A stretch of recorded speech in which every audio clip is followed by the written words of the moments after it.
이사야 61장 1절부터 3절까지의 말씀 우리 함께 읽습니다. 시작.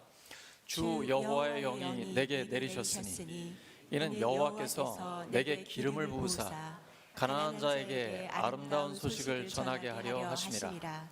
나를 보내사 마음이 상한 자를 고치며 포로된 자에게 자유를, 갇힌 자에게 노임을 선포하며 여호와의 은혜의 해와 우리 하나님의 보복의 날을 선포하여 모든 슬픈 자를 위로하되 무릇 시온에서 슬퍼하는 자에게 화관을 주어 그 죄를 대신하며 기쁨의 기름으로 그 슬픔을 대신하며 찬송의 옷으로 그 근심을 대신하시고 그들이 의의 나무 곧 여호와께서 심으신 그 영광을 나타낼 자라 일컬음을 받게 하려 하심이라. 아멘. 성령님과 함께 걷는 치유의 길, 성령님과 함께 걷는 치유의 길이라는 제목으로 하나님 말씀 전하겠습니다. 죄 대신 화관을 내게 슬픔 대신 희락을, 이 찬양 들어보셨죠? 바로 여기서 나온 찬양이거든요. 사실 이사야 61장은 한 500~600년 뒤에 오실 예수님에 대한 메시아 예언이에요. 와서 우리를 구원하신다는 내용이거든요. 그런데 그 시작이 주 여호와의 영이 내게 내리셨으니 라고 돼요. 예수님이 오셔가지고 누가복음 4장에 보시면 이 말씀을 회당에서 읽으세요. 그리고는 이 말씀이 나에게 이루어졌다 라고 말씀하십니다. 성령, 주 여호와의 영이 나에게 임하시니, 기름 부으셨다라고 돼 있잖아요. 우리가 성령의 기름 부음을 주소서라고 기도할 때 이 기름 부으심은 성령의 임재하심을 의미합니다. 성령님이 임하시면 이런 역사가 나타나는 거예요. 예수님이 이렇게 행하셨죠. 가난한 자에게 무시하신 게 아니고 복음을 전해주세요. 먹을 게 없는 자들에게 먹을 걸 주세요. 그러니까 오병이어의 이적이 나타났을 때 남자만 5,000명, 10,000명, 20,000명의 그 인원들이 하나님의 놀라운 역사를 경험하고 예수님을 우리의 왕으로 세워야겠다, 경제 대통령으로 세워야겠다, 이런 생각을 했거든요. 지금도 마찬가지잖아요. 경제를 살리는 사람이 꼭 필요하잖아요. 근데 예수님은 그 자리를 피하십니다. 그게 중요하긴 하지만 그것만을 위해 오신 게 아니에요. 예수님은 가장 근본적인 문제를 해결하러 오셨어요. 우리가 왜 괴롭습니까? 왜 힘들어해요? 우리의 모든 문제의 근본적인 원인이 무엇입니까? 그건 바로 죄예요. 죄는 사람의 힘으로 해결할 수 없어요. 로마서 3장 23절이죠. 모든 사람이 죄를 범하였음에 하나님의 영광에 이르지 못합니다. 모든 사람이 죄인이기 때문에 죄인 스스로 죄의 문제를 해결할 수 없어요.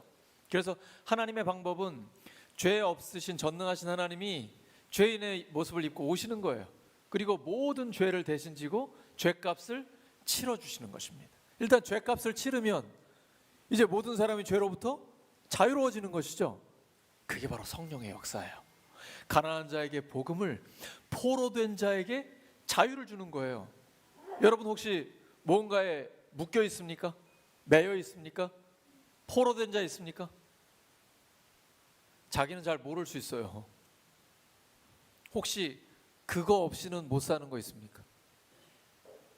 돈, 물질, 아니면 그 사람 없이는 하루도 못 사나요? 아마 지금 신혼여행 간 신혼부부는 그럴 수 있어요. 호르몬의 작용 때문에 그럴 수 있습니다. 여러분, 나 그 인간, 그 사람 없으면 하루라도 못 산다. 이거는 그 사람한테 매여 있는 거죠. 지금 포로된 거고 내 영혼이 감옥에 갇혀 있는 거예요. 물질이건 사람이건 뭔가에 지금 묶여 있다면 지금 속박되어 있는 거거든요. 여기서 자유로워져야 됩니다. 그 자유함은 성령의 역사를 통해서 나타나게 됩니다. 건강한 사랑과 다른 사람을 구속하는 것은 다른 것이죠. 근데 예수님을 믿으면 참된 자유가 옵니다. 진리를 알지니 진리가 너희를 자유롭게 하리라. 주는 영이시니 주의 영이 계신 곳에는 자유가 있느니라. 예수님을 믿으면 믿을수록 참된 자유함을 누리게 됩니다. 근데 신앙생활을 하면 할수록 뭔가에 묶여있다, 사람 자꾸 눈치를 보게 된다, 구속된다. 이거 신앙생활 잘못하시는 거예요. 지금 종교생활을 하고 계신 거예요. 율법주의적인 신앙생활을 하는 겁니다. 그리고 우리나라는 유교 문화가 많이 자리 잡고 있어가지고 예수님 믿고 분명히 기독교 신자인데 실제 살아가는 거나 생각하는 거는 유교적인 생각을 하는 경우가 많아요. 교회에 오면 성도님들이 그런 얘기를 많이 하시거든요. 성도보다 집사가 높고 집사보다 권사, 뭐 안수 집사, 아니면 장로, 그 위에 전도사, 목사, 이렇게 점점 더 신분이 높아지는 건가요? 교회는 이게 반대예요. 그래서 우리가 중직자라고 하잖아요. 무거울 중자를 써서. 이 직분이 무거워지면 계급이 높아지는 게 아니고 더 잘 섬겨야 되는 거예요. 직분이 무거워지면 무거워질수록 누구를 닮아야 돼요? 예수님을 닮아야죠. 마가복음 10장 45절, 인자, 예수님이 오신 것은 섬김을 받으려 함이 아니라 도리어 섬기려 함이니라. 심지어 자기 목숨을 많은 사람의 대속물로 주려 함이니라. 그러니까 교회에서 직분이 무거워지면 무거워질수록 어깨에 힘을 주는 게 아니고 힘을 빼는 거예요. 그리고 점점 더 잘 섬겨야 돼요. 이게 기독교예요. 이것이 교회입니다. 이 유교적인 문화를 벗어버려야 돼요. 그래서 너희들의 그 썩어져가는 옛 습관을 벗어버리고 새 사람을 입으라고 하나님이 말씀하시는 거예요. 그게 바로 오늘 본문의 성령의 역사예요. 하나님이 능력으로 함께 하시면 역전의 역사가 나타나게 됩니다. 막 말씀만 시작하면 졸린 사람 있거든요. 이 사람이 성령이 역사하면 그때부터 귀가 확 열려요. 이제 하나님의 말씀이 들리기 시작합니다. 여러분, 하나님의 음성이 잘 들리십니까? 이게 자기 힘으로 못하는 거예요. 졸리신 분은 주무세요. 그래도 교회에서 주무시는 게 복된 사람이에요. 여러분, 콩나물 아시죠? 물 주면 아무 변화가 없는 것 같잖아요. 근데 어느 순간 보면 콩나물 자랍니다. 이게 말씀을 들으면서 성령의 역사가 나타나는 거예요. 성령의 역사를 들으면서 계속 졸립고 막 주무시잖아요. 그래도 성령님은 역사하세요. 원래 도사들은 자는 것 같은데 다 듣거든요. 하나님은 역전의 하나님입니다. 슬픔을 기쁨으로 바꾸세요. 하나님께서 괴로워하는 자에게 치유의 역사를 나타내 주십니다. 성령이 역사하시면 상한 마음을 고쳐주세요. 우리가 정신과 치료를 받기도 하고 상담을 받고 약을 쓰고 다양한 방법으로 치료를 받으려고 하잖아요. 그런데 세상에는 온전한 치료가 없어요. 온전하다는 건 완전하다는 거잖아요. 그 치료는 하나님께만 가능해요. 하나님이 오늘 그 치료의 길을 우리에게 활짝 열어주십니다. 그 길은 성령님과 함께 걷는 길입니다. 예수님이 이 말씀을 인용하시면서 예수님께 성취됐다라고 말씀하세요. 그 말씀은 예수님이 우리를 위해 십자가에 죽으시고 부활하셔서 승천하셨잖아요. 예수님의 영, 성령님이 오셨습니다. 이제 성령님이 역사하시면 예수님이 우리와 함께 하시면서 바로 이 역사가 나타나는 거예요. 상한 마음이 치료되고 애통하는 자가 기뻐합니다. 그리고 치유된 데는 목적이 있어요. 하나님이 의의 나무로 세워주시는 거예요. 그래서 우리의 삶을 통해 하나님의 영광이 나타나게 하시는 것입니다. 치유된 사람은 이제 치료자가 됩니다. 상처받은 치료자. 내가 상처받았는데 하나님이 나를 고쳐주셨어요. 그러면 이제 다른 사람이 상처받았을 때 그 상처를 하나님이 치료하실다라는 확신이 있어요. 그를 위해 기도하고 나를 하나님 사용하여 주세요. 그러면 내가 입술을 열 때 나를 통해서 기도할 때 하나님께서 그 기도에 응답하시면서 치료의 역사를 나타내 주시는 것입니다. 오늘 이 말씀을 통해 우리 인생의 상한 마음, 꺾인 무릎, 눈물 젖은 밤들을 어떻게 성령께서 치료하시는지 경험하시기 바랍니다. 그리고 그 치유의 길을 주님과 함께 걸어가는 우리 모두가 되기를 예수 그리스도의 이름으로 축복합니다. 본문 이렇게 시작됩니다. 주 여호와의 영이 내게 내리셨으니 마음이 상한 자를 고치며, 히브리어로 보면 단순히 감정이 상한 게 아니고 산산이 부서진 겁니다. 심한 상처를 받으면 인생의 존재 자체가 흔들립니다. 스트레스를 심하게 받으면 도저히 내가 내 마음을 컨트롤을 할 수가 없어요. 이 절제가 안 되고 다스려지지가 않아요. 그 오죽하면 병원을 찾아가겠어요. 근데 하나님이 역사하시면 못 고칠 마음이 없습니다. 성령께서 역사하시면 모든 상한 마음을 치료해 주세요. 이 인간 존재의 근본을 흔드는 고통을 성령께서 치유해 주십니다. 그 고통의 중심에 임하셔서 근본적인 치료를 이루어 주십니다. 마르다와 마리아는 오빠가 죽었어요. 지금 본문을 보면 성경에 요한복음 11장을 보시면 아빠도 안 계셨던 것 같아요. 근데 고대 사회 이스라엘에서 집에 아빠도 없고 오빠도 죽었다, 남자가 아무도 없어요. 그 말은 그 집이 망했다는 얘기예요. 그러니까 철저히 가부장적인 사회고 남성 중심적인 사회입니다. 근데 그 사회에서 집안에 남자가 아무도 없다, 그 말은 이제 살 방법, 이제 생존 자체가 어려워졌다는 얘기예요. 그러니까 마르다와 마리아는 목 놓아 우는 거죠. 문상객들도 함께 와서 너희들 이제 어떻게 하냐, 너무 함께 슬퍼하는 거예요. 근데 예수님이 함께 눈물을 흘리십니다. 그리고 그 눈물을 기쁨으로 바꿔주세요. 나사로야 나오라 하니까 나오잖아요. 나는 부활이요 생명이니 나를 믿는 자는 죽어도 살겠고 무릇 살아서 나를 믿는 자는 영원히 죽지 아니하리니 이것을 내가 믿느냐. 주님의 말씀을 따라 믿음을 고백할 때에 이 생명의 역사, 부활의 역사가 나타나게 되는 것입니다. 주님은 생명의 주님이기 때문에 우리가 예수님을 믿으면 성령의 역사를 통해 살아나는 일들이 일어나게 됩니다. 슬퍼하는 자가 기쁨을 얻어요. 특별히 예수님을 믿으면 가장 큰 복이 기쁨이 회복되는 거예요. 이거 개그 프로그램 볼 때 기뻐하는 거랑은 다른 거예요. 그냥 막 이렇게 흥분하는 거 있잖아요. 그런 세상적인 기쁨과는 차원이 다른 거예요. 영혼의 깊은 곳부터 솟아오르는 기쁨이에요. 아시죠? 성령이 역사하면 상황이나 환경과 관계없이 기쁨이 폭발하는 거예요. 사도행전 16장에 사도 바울과 실라가 복음을 전합니다. 그리고 뒤에서 따라오는 귀신 들린 여종이 나타난 걸 보고 불쌍히 여겨요. 귀신 들린 여종이 이 바울과 실라가 하나님의 종이라고 막 외쳐요. 맞는 말인데 귀신이 말하면 전혀 도움이 안 돼요. 참다가 사역을 하는데 방해가 되니까 예수 그리스도의 이름으로 명하노니 그녀에게서 귀신아 나가라. 그러니까 그 자리에서 떠나갔어요. 근데 이 여자는 귀신 들린 점치는 여종이었어요. 이 주인이 망해버렸습니다.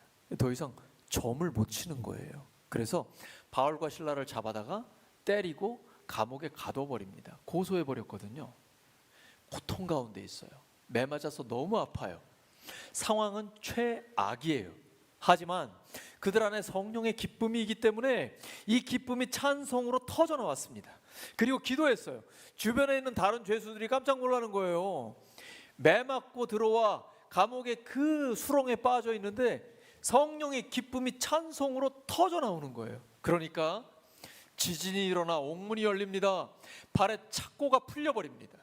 애통하는 마음이 기쁨으로 변하는 거예요. 최악의 상황이 최선의 희락으로 바뀌게 되는 것입니다. 이것이 성령의 역사예요. 성령님이 역사하시면 우리의 삶에도 이러한 일이 나타나게 됩니다. 오늘날 우울증, 불안장애, 깨어진 가정, 청년의 정체성 혼란 모두 다 상한 마음의 증상들입니다. 그 마음에 임하시는 분이 바로 성령님이에요. 성령님은 고통의 중심에 들어오셔서 치료하십니다. 근데 이 상처를 그냥 가지고 있잖아요. 나 그냥 단순히 잊어버린 것처럼, 마치 상처가 없는 것처럼 생각하는데 아니에요. 잊어버린 거랑 치료된 것은 다른 것입니다. 근본적인 치료를 받아야 돼요. 성령께서 역사하셔야만 가능합니다. 이 상처를 치료하지 않으면 상처받은 사람 주변에 있는 사람들에게 큰 어려움을 줍니다. 그리고 상처받은 사람은 또 다른 사람에게 상처를 주기가 쉽습니다. 반면에 상처가 치료된 사람은 이제 다른 사람을 치료하는 데 쓰임받게 됩니다. 예수님이 오시면 뒤집어지는 역사가 일어납니다. 선한 역사가 나타나요. 상처는 치유되고 포로된 자가 자유롭게 됩니다. 예수 그리스도의 복음은 이 모든 억눌린 것으로부터 자유롭게 해줍니다. 사람들의 칭찬과 인정에 목매지 마시기 바랍니다. 그런 것들도 감옥입니다. 가족이든 친구든 사람에게 의존하여 붙들린 사람은 불행합니다. 이 감옥에서 자유로워져야 돼요. 이때 선포하시기 바랍니다. 예수님의 이름으로 명하노니 모든 속박들은 끊어질지어다. 끊어집니다. 예수 그리스도의 이름은 세상의 소망이요 만왕의 왕이요 만유의 주님의 이름이기 때문이에요. 예수님의 이름 때문에 끊어지는 것이에요. 어떤 것에도 매이지 마시기 바랍니다. 오늘 본문처럼 말라기에도 예수님에 대한 예언이 나옵니다. 말라기 4장 2절입니다. 여러분 읽으십니다. 시작. 내 이름을 경외하는 너희에게는 공의로운 해가 떠올라서 치료하는 광선을 비추리니 너희가 나가서 외양간에서 나온 송아지같이 뛰리라. 하나님의 이름을 경외하는 우리에게는 공의로운 해가 떠오릅니다. 사람들이 왜 괴롭습니까? 세상에 공의가 없기 때문이에요. 말은 정의를 외치지만 실제 삶에서는 불법을 행합니다. 그러니까 사람을 생각할 때는 항상 양면성을 생각하셔야 돼요. 그냥 완전히 악한 사람도 없고 완전히 선한 사람도 없어요. 하지만 이 공의는 오직 하나님만 행하실 수 있습니다. 공의로운 해가 누굴까요? 예수님을 가리킵니다. 그러면 공의로운 해가 떠올라서 치료하는 광선을 비춥니다. 예수님이 치료하는 광선을 비춘다라는 것은 예수님이 임재하셨다라는 거예요. 그러면 외양간에서 나온 송아지처럼 뛰는 거예요. 여러분 상상해 보세요. 송아지가 막 태어났어요. 여러분 시골에 있으면 소를 위해서도 기도해 줍니다. 그래서 저는요 집에 강아지 한 마리 있는데 얘 아프면 또 병원 데려가야 되잖아요. 강아지를 위해서도 기도하거든요. 이제 외양간에서 송아지가 막 태어났어요. 그럼 비틀비틀 하는데 송아지는 성장이 굉장히 빨라요. 금방 일어서서 걷다가 뜁니다. 그러다가 외양간에서 나오면 그 나온 송아지가 막 기뻐 뛰고 날뛰잖아요. 그 기쁨, 회복, 생명의 충만함, 이게 바로 치료하는 광선이 비추면 나타나는 게, 여러분 이렇게 기도하시기 바랍니다. 예수님이 우리에게 치료하는 광선을 비추십니다. 그러면 기쁨도 회복되고 우리 안에 역전의 역사가 나타나게 돼요. 요셉 보세요. 형들이 미워가지고 노예로 팔았어요. 누명 쓰고 감옥에 들어갔는데 하나님이 국무총리로 세워주세요. 형들을 만났습니다. 왼수 같죠? 근데 왼수같이 여기지 않아요. 진짜 용서합니다. 형들은 나를 미워서 팔았지만 하나님은 그 악을 선으로 바꿔주셨습니다. 이것이 신앙생활이에요. 이 땅을 사는 동안에는 어차피 악을 만날 수도 있고 우리가 어려운 일에 부딪힐 수도 있어요. 근데 하나님은 그것을 선으로 바꾸십니다. 하나님께는 모든 게 가능하기 때문이에요. 전능하신 하나님이잖아요. 예수님이 오셔서 밤새도록 그물을 던졌는데 한 마리도 물고기를 못 잡은 베드로에게 말씀하십니다. 깊은 데로 가서 던져라. 여기서 명언이 나와요. 정말 주옥 같은 말씀이에요. 내가 밤새도록 그물을 던졌는데 한 마리도 못 잡았습니다. 하지만 말씀에 의지하여 순종했어요. 그랬더니 그물이 찢어질 정도로 고기가 잡힙니다. 이건 실제적인 경제적인 회복입니다. 뿐 아니라 우리를 구원하신 주님을 만나는 겁니다. 주여 나를 떠나소서 나는 죄인입니다. 하나님을 만나면 이런 고백이 나와요. 근데 그 죄 때문에 우리에게 죄책감을 주시거나 정죄감을 주지 않으세요. 예수님의 십자가의 보혈로 깨끗하게 씻어주십니다. 그리고 하나님 앞에 의롭다함을 받고 의의 나무로 세워주셔서 우리의 삶에 하나님의 영광이 나타나게 됩니다. 이보다 더 큰 영광이 어디 있겠습니까? 우리가 젊은 날부터 우리의 피땀 흘려 하나님 앞에 헌금 드리고 시간 드리고 열정과 우리의 모든 삶을 들여 교회를 세우고 하나님 앞에 쓰임 받았습니다. 전혀 아깝지 않아요. 모든 게 영광이에요. 하나님 앞에 더 쓰임 받고 싶습니다. 우리의 모든 것을 하나님 앞에 올려드립니다. 주님은 생명까지 내어주셨습니다. 우리는 무엇을 드릴까요?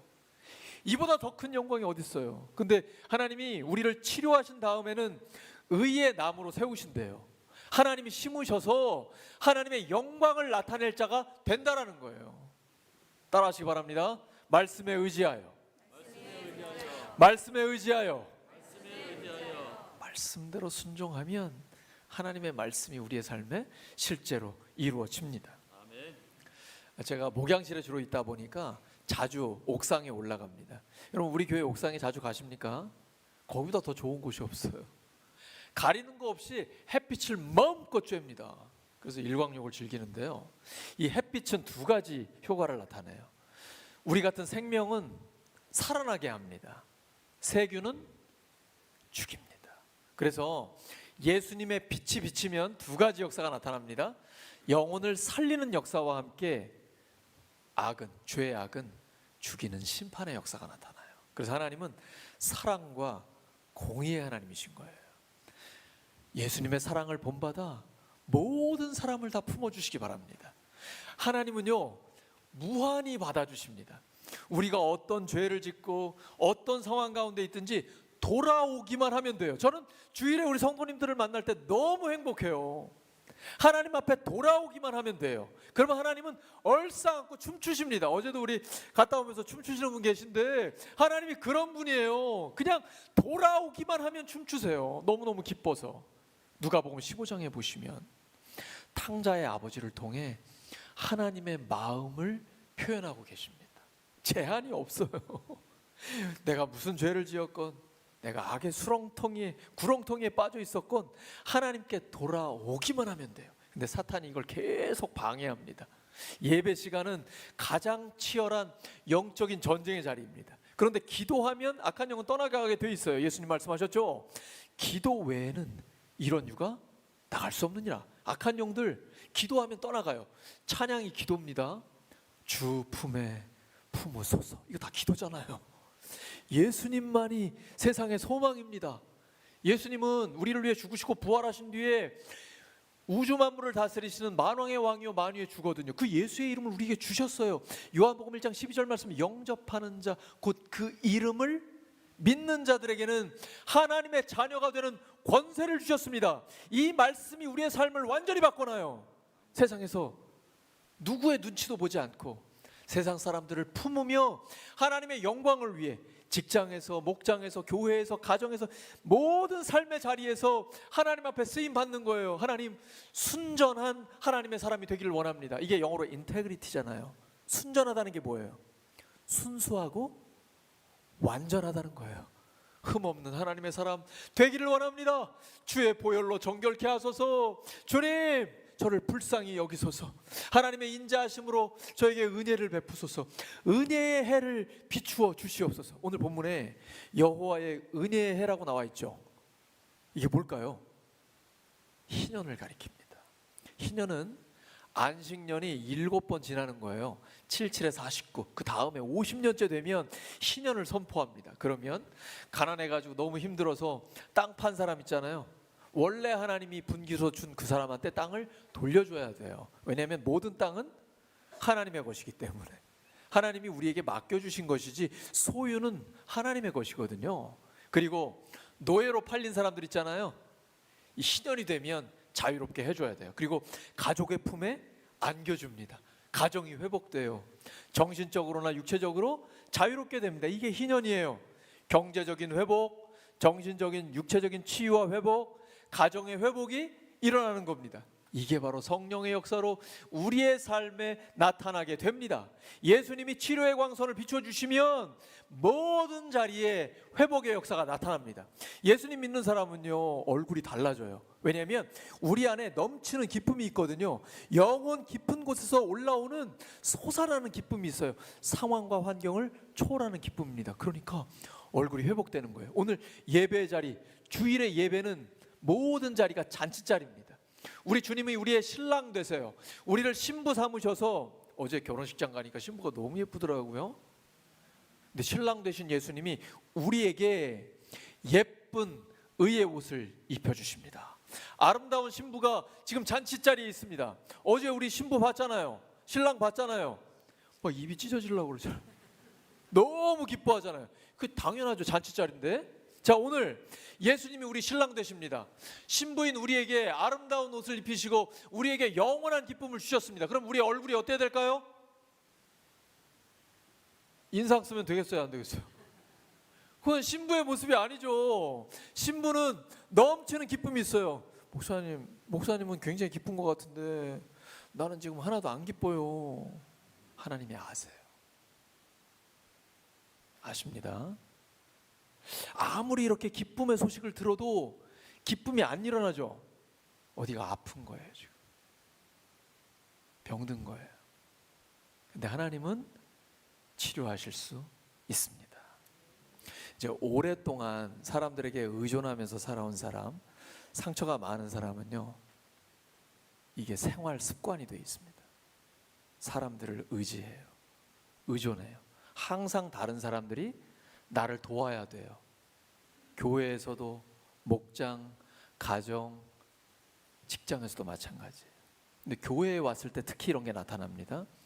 교회에 왔는데 다른 사람들이 나를 잘 대접해야 되고 섬겨야 되고, 목장에서도 나를 잘 섬겨주고 나를 도와줘야 되는데 안 해주는 것 같아요. 그러면 불만, 불평, 짜증이 나죠. 어디가 아픈 거예요. 지금 치료받아야 돼요. 진짜 치료는 뭐냐? 어떻게 하면 내가 섬길까? 도와줄까? 이런 마음이 들잖아요. 이 사람이 이제 치료된 사람이에요. 섬김을 받으려는 사람은 아직 어딘가 아픈 사람이에요. 빨리 치료가 돼야 돼요. 근데 교회나 목장이나 학교나 직장이나 어디를 가도 사람을 섬기려고 하잖아요. 이 사람은 치료된 사람이에요. 이제 진짜 예수님의 제자가 된 거예요. 치료하는 광선이 비치면 삶에 놀라운 변화의 역사가 나타나게 됩니다. 하나님은 우리가 그렇게 되기를 원하세요. 민수기 6장 24절과 26절입니다. 여호와는 내게 복을 주시고 너를 지키시기를 원하며 여호와는 그의 얼굴을 내게 비추사 은혜 베푸시기를 원하며 여호와는 그 얼굴을 내게로 향하여 드사 평강 주시기를 원하노라. 이게 하나님의 마음이에요. 이 하나님의 마음을 받으시기 바랍니다. 그리고 사랑하는 가족들에게, 목장 식구들에게, 주변에 있는 사람들에게 이렇게 축복해 주시기를 바라요. 민수기 6장 24절에서 26절의 말씀은 축복의 언어예요. 이 언어가 우리의 삶을 바꿔주십니다. 그래서 하나님의 이 치료의 빛이 우리에게 비치게 되는 것입니다. 그러면 성령님이 슬픔을 기쁨으로 바꿔주세요. 근데 하나님의 뜻대로 아파하고 슬퍼하는 것은 유익합니다. 사도 바울이 고린도후서 7장 10절에 이렇게 말해요. 하나님의 뜻대로 하는 근심은 후회할 것이 없는 구원에 이르게 하는 회개를 이룬다. 회개는 꼭 필요해요. 하나님 앞에서 작은 죄라도 즉각 회개하셔야 돼요. 그래야 하나님의 기쁨이 떠나지 않아요. 죄가 있는 곳에 하나님이 함께 하시지 않습니다. 하나님을 가까이 하면 가까이 할수록 죄에 대해서 굉장히 민감해요. 아무도 몰라요. 나랑 하나님만 알아요. 근데 그 즉시로 회개해야 돼요. 아주 작은 생각 하나만 스쳐도 하나님 앞에 그러한 죄가 있다면 즉시 회개하세요. 그러면 하나님이 용서하시고 기쁨과 평강을 회복시켜 주십니다. 하나님이 우리를 변화시키는 가장 깊은 통로는 눈물의 자리입니다. 하나님 앞에서 눈물 흘리고 계십니까? 하나님 앞에 흘리는 눈물은요, 우리를 회복시키는 치유의 통로입니다. 마음껏 하나님 앞에 우십시오. 어디에 그런 말이 써 있더라고요. 남자가 흘리지 말아야 될 것은 눈물만이 아닙니다. 근데 하나님 앞에서는 마음껏 우셔도 돼요. 눈물을 흘리면 치료가 나타나게 됩니다. 슬픔을 기쁨으로 바꿔주십니다. 하나님이 우리에게 재능대로 달란트를 맡기셨거든요. 마음껏 쓰임받은 다음에는 주님의 즐거움에 참여하시기 바랍니다. 십자가를 지시기 직전에 예수님이 제자들에게 말씀하세요. 너희가 근심하나, 공감하시거든요. 우리가 지금 왜 아파하는지, 왜 슬퍼하는지 하나님은 다 알고 계세요. 근데 거기에 머무르게 하지는 않으십니다. 내가 다시 너에게 올 텐데, 부활하신 주님이죠. 그리고 주님이 성령을 보내시죠. 그 성령께서 우리에게 기쁨을 주시는데 이것은 빼앗기지 않는 기쁨이에요. 성령의 기쁨은 사람이나 상황이 앗아갈 수 없어요. 그 기쁨을 우리에게 주신 것입니다. 하나님께서는 우리에게 이러한 영원한 기쁨을 주시면서 우리를 사명자로 세워주십니다. 치유의 목적은 영적인 사명에 있습니다. 성령님은 우리를 의의 나무로 세워주세요. 그래서 삶의 무너진 자리에 하나님 나라의 기둥으로, 가정의 회복자로, 교회의 동역자로 만드십니다. 우리 한 사람만 영적으로 회복되잖아요. 가정이 살아납니다. 목장이 살아나요. 교회가 회복됩니다. 이러한 사람들로 쓰임받기를 예수님의 이름으로 축복합니다. 아멘.